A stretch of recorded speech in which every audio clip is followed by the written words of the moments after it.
पूरे विश्व में माइक्रोसॉफ्ट की क्लाउड सर्विसेज डाउन होने के कारण सभी सेवाएं में दिक्कतें आ रही हैं।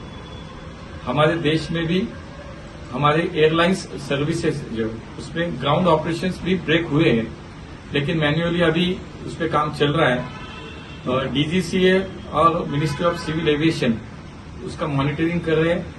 हमने सभी जो एयरलाइंस कंपनियां हैं उनको अवगत कर दिया कि आप सभी यात्रियों को इसकी सूचनाएं दें, इससे अवगत करें और हम सभी लोग डीजीसीए हो, हमारा मिनिस्ट्री ऑफ सिविल एविएशन हो, हम इस पे काम कर रहे हैं, मॉनिटरिंग कर रहे हैं।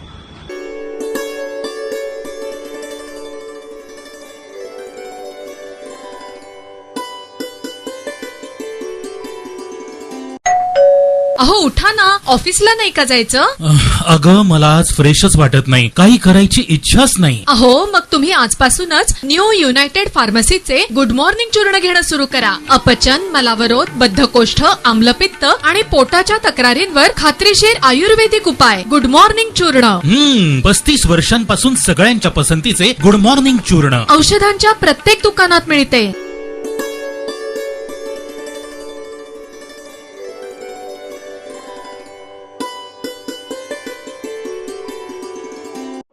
पुढे आलेले नव्हते, मात्र आता प्रखरतेने ते पुढे येत आहेत. थेट आव्हान दिलं जातं तुमच्या उमेदवाराला, याच्याकडे कसं पाहता? काय झालंय की जेव्हा मी पर्वती लढले त्यावेळेस पर्वती हा जे जिंकू शकतो हे काही भाग नव्हता. त्याच्यानंतर आपले पर्वतीमध्ये 10 नगरसेवक आले, मग पुढच्या काळात 23 नगरसेवक आले.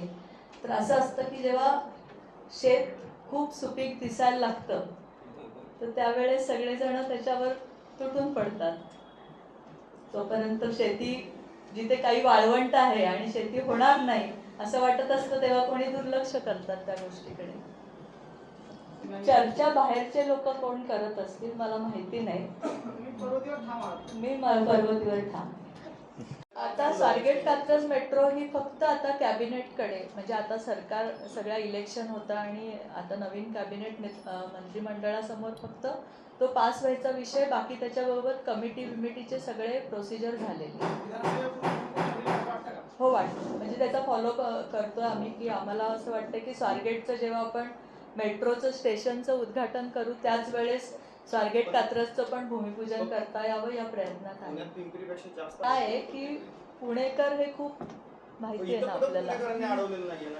मुळात पुणेकरांमुळेच मेट्रो व्हायला उशीर झाला, तुम्हाला माहिती आहे. आणि हे सगळं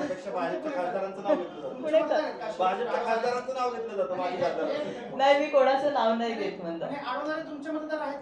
नाही, माझे मतदार कोणी नाहीत. माझे मतदार कधीच कुठली गोष्ट अडवत नाहीत. ते आता तुम्हाला जास्त प्रेसवाल्यांना माहिती असेल.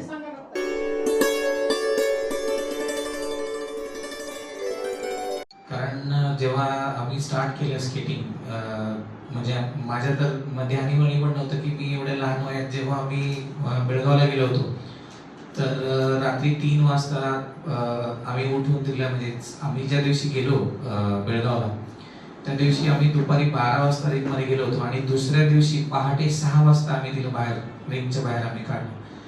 तर म्हणजे लिटरली मी माझ्या वाईफला म्हणलं की खूपच एक्स्ट्रीम होते. म्हणजे लिटरली फक्त काही खायचं असेल काय असेल तेवढंच फक्त आत द्यायला अलाउड होतं, बाकी म्हणजे रिंगच्या बाहेर काढू शकत नव्हतं. तर मी लिटरली 3 वाजता 4 वाजता म्हटलं की आपण जाऊ इथून परत. पण म्हणजे एक हे रेकॉर्ड म्हणू शकतो की एक तुमची मेंटल ॲबिलिटी किंवा जे टेस्ट असते ती सगळे टेस्ट करतात आणि कंटिन्युअसली म्हणजे रेकॉर्ड स्टार्ट व्हायच्या पहिलेच तुम्ही ऑलमोस्ट 24 आवर्स न खाता पिता झोपता. म्हणजे थोडंफार तुम्हाला फक्त पाणी, तिथे वॉशरूमला फक्त जायचं असेल तेवढंच तुम्ही बाहेर येऊ शकता. तर पहिल्याच दिवशी म्हणजे आमची पण पेशन्स टेस्ट झाले की खरंच आपण एक वर्ल्ड रेकॉर्डसाठी आलेलो आहोत आणि आपण 4 वर्षाच्या मुलांना त्यांचे पेशन्स किंवा आपले पेशन्स, आणि तिथे पाऊस वगैरे पण होत होता. म्हणजे या सगळ्या गोष्टीने ओपन रिंग होती. तर ती आमच्यासाठी एक अभिमानाची गोष्ट आहे की आमच्या मुलींनी न रडता, मी बघितलं की हिच्यापेक्षा मोठ्या एज ग्रुप मधली मुलं रडून बाहेर गेली रिंगच्या, पण आमची मुलगी हे सगळं पहिल्याच दिवशी 24 तास रिंगच्या आतमध्ये राहून तेच आमच्यासाठी तिथेच झालं की आमच्या मुलीने आमच्यासाठी वर्ल्ड रेकॉर्ड केली. रेकॉर्ड तर नंतर होणार होतं, पण 24 तास रिंगच्या आतमध्ये राहून तिथेच तिने दाखवलं की पुढे ती अचीव करणार आहे. तर ही आम्हाला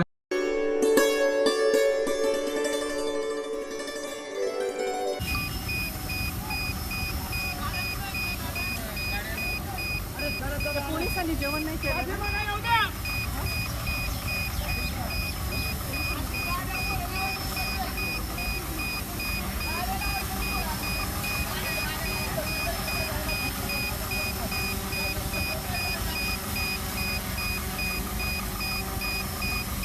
पुढे झाला जरा पुढे झाला.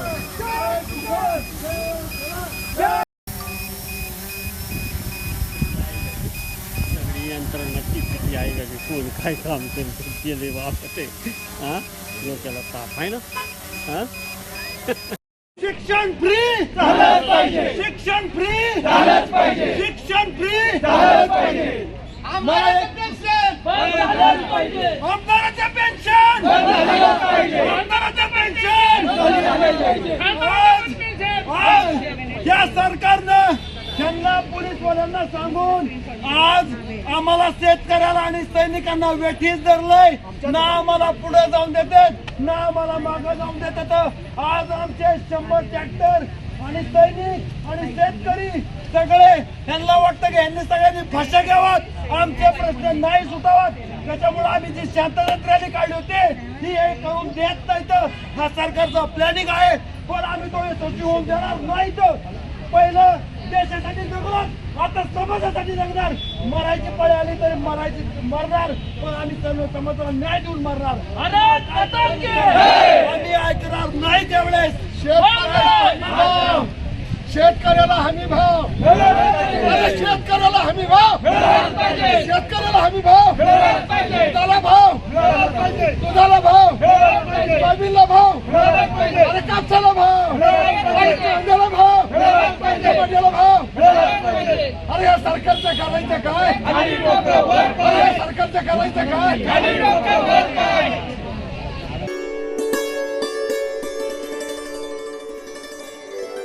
मला लाभतं ही खूप मोठी गोष्ट आहे. तर फकीराच का, तर हा प्रश्न सगळ्यांनाच पडला असेल. हा प्रश्न महाराष्ट्रभर पडलेला आहे की भाऊराव कराडे फकीराच का घेऊन येतो. तर फकीरा ही जी कादंबरी आहे ही कादंबरी जरी असली तरी तो इतिहास आहे आणि अण्णाभाऊंनी तो जतन केला असं मला वाटतं. कारण फकीराचं जे पान आहे ते इतिहासात आपल्याला दुसरीकडे कुठं सापडत नाही. तर केवळ मातंग समाजासाठीच नाही तर स्वतःच्या गावासाठी, आणि स्वतःचं गावच नाही तर अखंड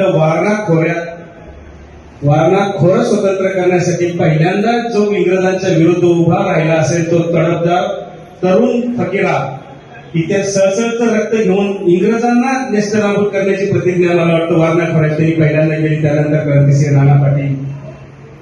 तर हे जे फकीरा हे पात्र आहे, म्हणजे फकीरा नाव घेतलं तरी आपल्या अंगावर काटा उभा राहतो. एवढं खणखणीत आणि दणदणीत कॅरेक्टर इतिहासाच्या पानात. पहिल्यांदा आयुष्यात हा निर्णय घेतला की मी झालो तर दिग्दर्शक होईल, नाहीतर मी शेतकरी होईल. मला आयुष्यात दुसरं काहीच करायचं नाही. ह्या दोन गोष्टी ठरवल्या आणि मी तसं वाटचाल करत गेलो. बराच काळ गेला, माझ्या स्ट्रगलिंग पिरियड मध्ये बराच वेळ गेला आणि त्याच्यानंतर हे जे स्वप्न होतं की मला आयुष्यात मी जर दिग्दर्शक बनणार असेल तर पहिलं मी आयुष्यात एकदा तरी फकीरावर सिनेमा बनवेन हे माझं स्वप्न होतं. आणि त्याच्या सगळ्यांच्या आशीर्वादाने कुठेतरी स्वप्न उतरत आहे.